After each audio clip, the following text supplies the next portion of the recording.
Welcome to yo-yo TV. మంత్రి కోమటిరెడ్డి వెంకటరెడ్డి ఒక రాజకీయ నాయకుడిగా ఉన్నత స్థాయిలో ఉన్న ఇప్పటికీ పేదలకు ఆపద్బాంధవుడే. సాయం కోరి వచ్చిన వారిని చిరునవ్వుతో పంపిస్తారాయన. తాజాగా ఓ భర్త చనిపోయిన అభాగ్యురాలకు సహాయం చేశారు. యాదాద్రి భువనగిరి జిల్లా మోత్కూరు మండలం ముషిపట్లకు చెందిన ఓ మహిళ భర్త బ్రెయిన్ స్ట్రోక్ తో చనిపోయాడు.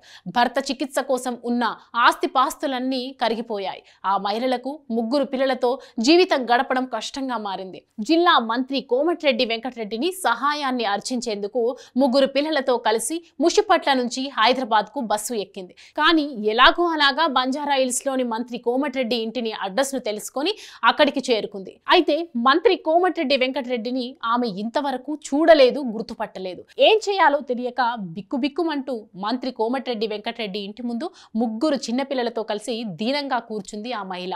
ఇంటి నుంచి బయటకు వెళ్తున్న మంత్రి అక్కడ కూర్చున్న ఆ మహిళను చూసి ఆరా తీశారు. ఎవరమ్మా మీరు అంటూ పలకరించారు.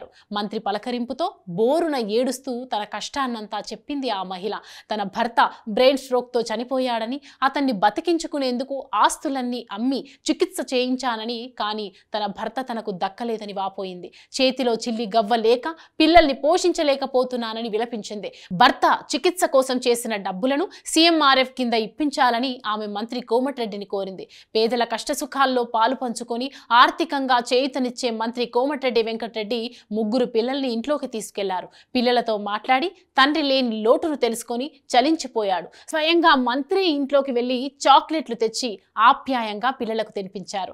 బాగా చదువుకోవాలని ఉంది సారు అన్న చిన్నారుల మాటలకు భావోద్వేగానికి గురైన మంత్రి ఎంత చదివితే అంతవరకు చదివిస్తానని మాటిచ్చారు.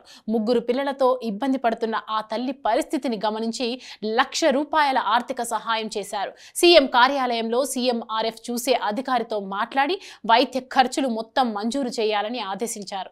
తానే చెక్కును ఇంటికి పంపిస్తానని భరోసా ఇచ్చాడు మంత్రి కోమటిరెడ్డి. నేనున్నానని, ఏ కష్టం వచ్చినా నా గుమ్మం తెరిచే ఉంటుందని హామీ ఇచ్చి ఇంటికి పంపించారు.